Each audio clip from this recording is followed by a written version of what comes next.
গত 5ই আগস্ট গণ অভ্যুত্থানে ফ্যাসিস্ট সরকার পতনের পর বাংলাদেশে ভারতের স্বার্থ ক্ষুণ্ণ হয় উগ্র হিন্দুত্ববাদী ভারতীয়রা এবং তাদের মিডিয়া বাংলাদেশের বিরুদ্ধে বিভিন্ন মিথ্যা প্রচার প্রপাগান্ডা চালিয়ে আসছিল।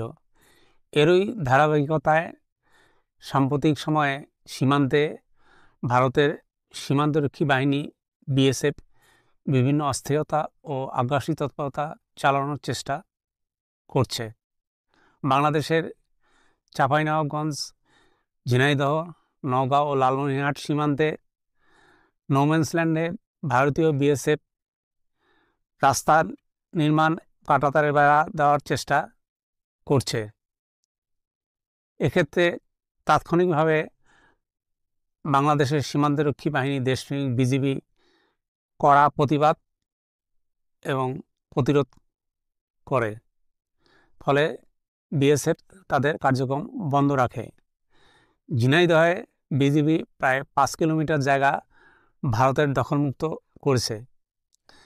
এসব ক্ষেত্রে সীমান্তের অধিবাসীরা মৃত্যুঝুঁকি জেনেও বিজিবির সাহায্যের জন্য এগিয়ে যায়। চাঁপাইনবাবগঞ্জে এক কৃষক কাস্তে হাতে বিজিবির সাহায্যের জন্য এগিয়ে যায়। এর থেকে প্রতীয়মান হয় যে বাংলাদেশিরা স্বাধীনতা রক্ষার জন্য দৃঢ় প্রতিজ্ঞ। তারা 1 ইঞ্চি মাটিও শত্রুর কাছে ছাড় দেবে না।